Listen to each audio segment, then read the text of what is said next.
Rev up your engines!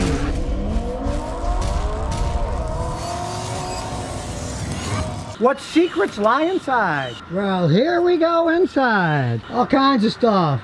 Hanging up in the air, down on the ground. Plastic trunk that my son sent from Afghanistan ages ago. Now, the first thing I'm going to talk about are these gear wrenches. Now, these flex gear wrenches are great for lots of reasons, but the main one is that they have little ratchet heads so they can go fast, and it flexes, so you can turn it in many directions. And one thing I really like about these particular gear wrenches is they're reversible. You flip them over. They don't have that little knob so they go one way and you hit the knob and they go backwards. Because those little knobs, guess what? When you're working in a cramped space like trying to get this intake manifold off, you hit the little knob on ones that have knobs and then it turns the wrong way, and then instead of loosening it, it's tightening. These, as you can see, they're completely flat, they're thin. One way's on, the other way's off. You just flip it over. Much better design. You don't have to worry about not only hitting it and it goes backwards, or those devices break a lot because dirt gets in them. This doesn't have them. One less thing to go wrong. Now, you don't have to buy a whole set like me. These aren't cheap. They're relatively expensive tools, but you can buy the ones you need. Let's say you got a Japanese car. Hey, the 10, the 12, the 14, and the 17 are real handy ones. You might just buy a few of them. Or try to find used ones on eBay or something. Now let's see what else is in here. Crowfoot wrenches. These crowfoot wrenches are fantastic for getting into tight spaces. And as you can see, these are good ones. They have 1, 2, 3, 4 different ridges that go in. Don't get the ones that just have 2. They'll break and fall off. Get a quality set that has a good grip. With the ratchet and extension, you can put them on and you can get into all kinds of little spaces. These are great for taking flared lines off on brake systems, power steering systems, and they can get into places that something else can't because there's no clearance. And especially when there's things in the way, you can just stick a longer extension on it so you can go through the things. Or if it's really tight, you can take them all off and stick them on direct to get stuff off. These crowfoot wrenches are great. Just don't get a really cheap set. The cheap sets, they're going to snap off. You want solid steel ones like this. Let's take a further gander on what do we have here? Deep-walled sockets. These are from Harbor Freight Tools. Now, you see some of them are chromed. Well, that's not the tools part. That's Scotty's fault. These are AutoZone ones that I bought. And truthfully, the AutoZone ones, these 3 cost more than this whole set did. So here you're actually cheaper buying a whole set that's inexpensive than buying the super expensive ones. These things are solid steel. They're not going anywhere. I've never broken any of these Pittsburgh ones. You can see how thick they are. They're actually thicker than the AutoZone ones are. Since they're so heavy duty, you don't have to worry about them breaking. You don't have to buy a super expensive set. Go to Harbor Freight Tools and buy these. I've had these for years, and other than the ones I've lost, you can see there's a peg missing here, so maybe I should just buy a spare set of this instead. Let's see what else is in here.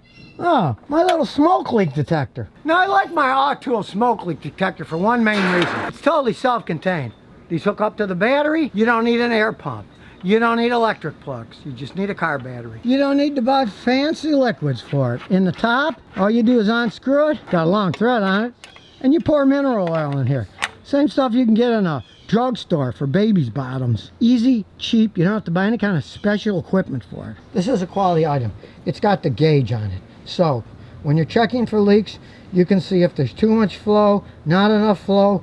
It's a very handy device. And you can use it for finding leaks in anything, intake manifolds. You can stick it in the exhaust, see where the smoke comes out. I even used it when I had a sewer leak, and I found out that the sewer leak was inside the wall of the house. I could see the smoke coming out from under. And you might say, Scotty, how could you use it in your house? It's 12 volt. Well, I just used my little battery pack here to hook it up to. This is very portable. I was able to check for leaks. It's a very handy tool. And it has a great valve here for adjusting flow. So you can adjust it for big leaks, small leaks. It's a real handy tool. I use it all the time when I'm looking for leaks. All right, what else is hiding in here? Well, look at this. Big old generator. This one's a Husky, 5,000 running amps. And look, it's got a Subaru engine in it. It's a good engine. That's an emergency generator for hurricanes. We get hurricanes here in Houston. It's good to have one. That one's got a 5-gallon tank. It'll last quite some time. Puts out a lot of power. You can run a lot of stuff. Not only did it save my house, but it saved my business too. One time we didn't have power for a week and a half. A lot of the garages are shut down. We don't need power, they said. Well, crank that thing up. It's got plenty enough power to run my air compressor, to run my electric tools. Next day, after the rain went away, since I'm in a high point of Houston, it doesn't flood here, I was back in business fixing people's flooded cars. So, if you're gonna get a generator, take my advice. Get one that's a quality unit. Don't buy some cheap piece of junk for 100, 150 bucks. I've seen little bitty $99 ones. Hey, they're fine if you want to run small TV or something, but this thing, it runs a lot. Now, what else is in here? Here's a box of fuse savers. Now these fuse savers are real handy if you're doing any kind of electrical work. Different rated fuses that then plug into the fuse box. They got little ends and big ends. This particular one's yellow, it's 20 amp. You can plug this into your fuse box. You pull out the blown fuse and plug this in. And while you're checking for electrical shorts, odds are the fuse is going to keep blowing. Well, you don't have to keep buying fuses. It's got resets on it. You turn it on, turn it off. So it's just like in your house where you got breaker boxes. You can just keep turning on and off until you find where the short is. You buy these once, hey, they can last for a lifetime. I've had this set for over 10 years and it still works perfectly fine. All right, what else do I have hanging around here? Oh, here we go.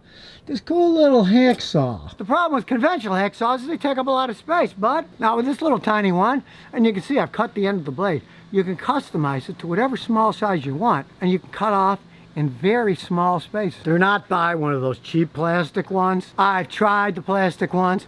They snap, they break off in the middle of a job. You'll be cursing and swearing at a piece of plastic junk. Buy an aluminum one. These things don't cost that much money. This particular one is a Stanley. I got it at a hardware store. And since this is Mechanic Monday, I'm giving away a set of these gear wrench tools. To have a chance to win, place a clean, non-offensive comment on the YouTube comments below, and a winner will be chosen randomly by computer to get a nice set so they can get where no wrenches have reached before. So if you never want to miss another one of my new car repair videos, remember to ring that bell.